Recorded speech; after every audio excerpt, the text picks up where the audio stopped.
Hello, everyone. I am Carlton T. Clay. Welcome to Celebrate Black Excellence. Our next guest is an author, public speaker, licensed therapist, and a former professional football player. Let's welcome Dr. J. Barnett. How you doing today, sir?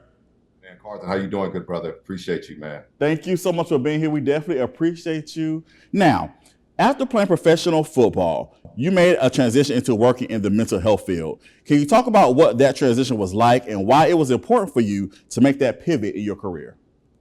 So I want to start off by saying the transition definitely wasn't intentional.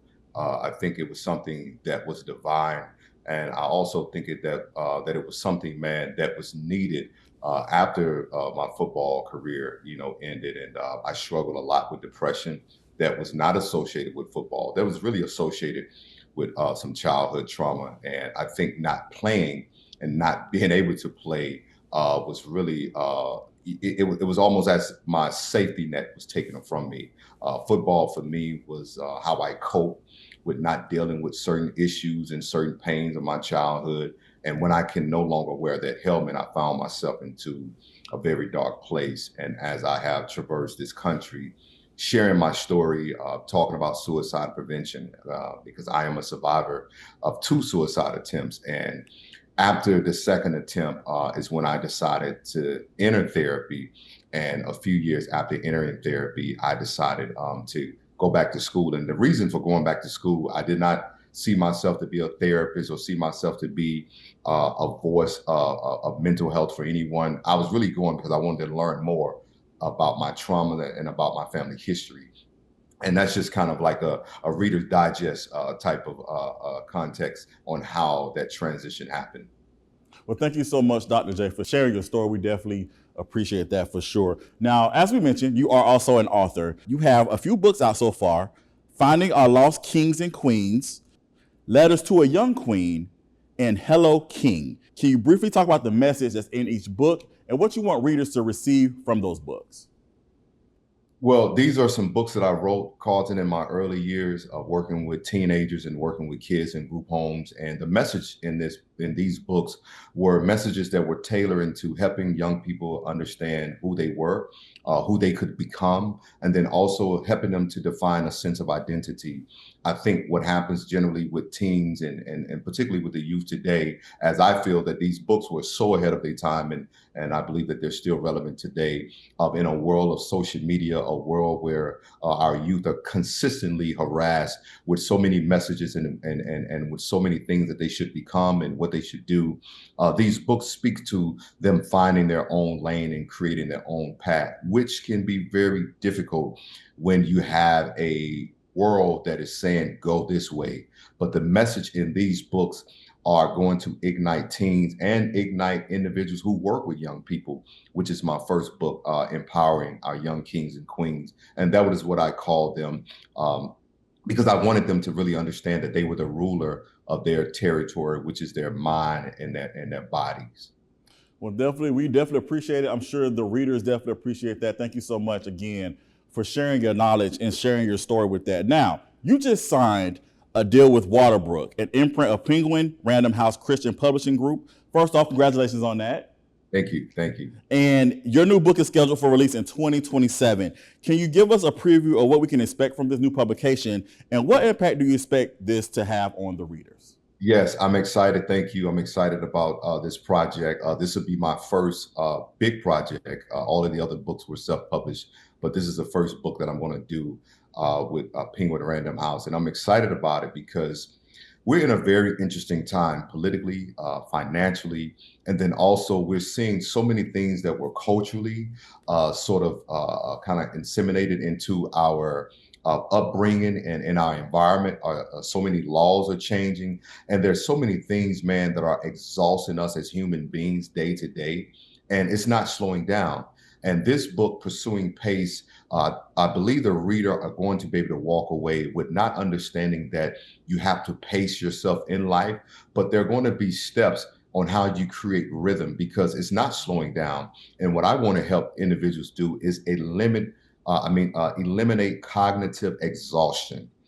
I believe we are so exhausted as people. There's so much unrest. There's so much just anxiety in our culture today. And I'm hoping this book help people to understand how to manage it. It's not going away. It's not something that we can get rid of. But I do believe that we have the power to stop the world that we're in. And even though we can't stop the world that we live in, and create pace and allow ourselves to have moment of respite, and then also to free ourselves from this rat race of feeling like we have to get there or wherever there is for an individual. Thank you so much for sharing your vision. And speaking of, you are the visionary behind the Just Heal Bro Tour. Can you talk about the impact it has had on people who have attended? This impact, man, has been greatly for men of color, men from all walks of life. It doesn't matter if you're a CEO. It doesn't matter if you are the bus driver. It doesn't matter if you're a father, if you're a son, your brother, your uncle. This tour has been a reflection and also just kind of the work that I've done with myself.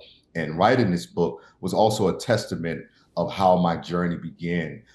The first thing that I had to learn in therapy was I had to find my voice. I'm the only son, and so I grew up with sisters, and so there were times that I did not feel that I could speak because being raised and socialized that as a boy, that not necessarily that my feelings were not valid, they were not heard, and so it caused me to be silent.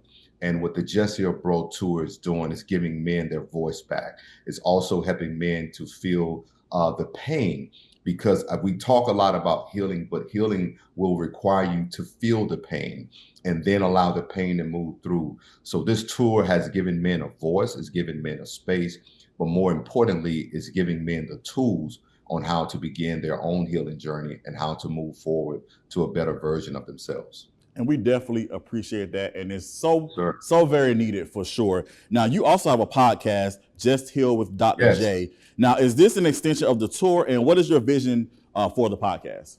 So this is an extension of the tour. I realized that it was going to be a great segue. Charlemagne the God has done a phenomenal job introducing mental health to his audience. And when he came to me about having a podcast and creating space for people to really see healing, I was honored and humbled.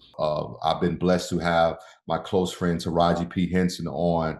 I've been blessed to have the likes of Kareem Grimes, an amazing actor. And then also I've been able to, open that space up for just some everyday people, because I think it's necessary for us to see people who are just like us. And sometimes we can feel distance from those that are of a higher status or a celebrity or someone that's in entertainment. And what this podcast is doing, man, is really allowing people to see individuals that may resonate with their own story, or individuals that have navigated through their healing journey or are in the middle of their healing journey.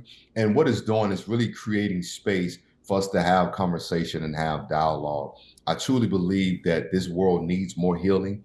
And no disrespect to all of the podcasts out there, but this podcast is so different because I really take a deep dive into individual story, but I also allow the clinical side of me, I allow the practical side of me, I allow the side of me that have learned from lived experience. And so people are getting the opportunity to see what healing looks like in real time. And my vision for it, Carlton, is really what it's doing. It's really impacting individuals' lives. People show up and watch the episodes and they have notebooks and they're taking notes. And that's what I want, because I want people to come and learn that healing is a process and that it is a journey, and that they do have the opportunity to heal themselves if they begin taking actions. Absolutely. Now, even though therapy is becoming more normalized in our community, why is it important for people, especially in the Black community, to regularly attend therapy and check in on their mental health? Well, I think if you want a better life, man, I think therapy is definitely a great tool. It is greatly a great pathway that you can begin unpacking unresolved, unhealed things, trauma, stories that you may have had to live through, whether it was indirectly, whether it was directly, as we all experienced indirectly when George Floyd passing. And I think this was kind of like the impetus of how we begin really taking our mental health seriously, because no one had talked about what Blacks had endured in the 60s and what slavery had done. There's a lot of generational and ancestral trauma that is in our DNA. And I believe that a lot of our behaviors has shown that we are still dealing with some of those traumas, and traumas that we don't know about, that were that were transferred through other generations. And I think if we're wanting a better quality of life, and if we're wanting to move from surviving to thriving in life, therapy is a way to go. And of course, let me say this, there are other modalities, because not everyone will be healed through therapy, particularly for talk therapy. There's so many things that others are doing, whether it's sound bath, there's art therapy, there's music therapy. There's so many different levels of therapy that one can do. But I believe when it comes to us, therapy is essential to us living the life that we can live beyond the trauma that we've experienced. Thank you for sharing that. We definitely appreciate it. Now, for people who want to know more about you, or if they want to follow you, how can they do so? So they can do so on all of my social. It is King J Barnett, one word, King J Barnett. And then they can follow me on YouTube at Just Heal with Dr. J. A new episode drops every Tuesday, 4 p.m. Central Time, 5 p.m. Eastern Time. And they can follow us on the Black Effect and iHeart podcast, or wherever you listen to your podcasts. And new episode drops every Tuesday. Awesome. Well, Dr. J, thank you so much again for being here. Thank you for sharing your knowledge and your wisdom and sharing your story. We definitely appreciate it, and we celebrate you because you are Black excellence. Man, thank you, brother. All right, everyone. I am Carlton T. Clay. This is Celebrate Black Excellence, where we celebrate Black excellence every day. Have a good one.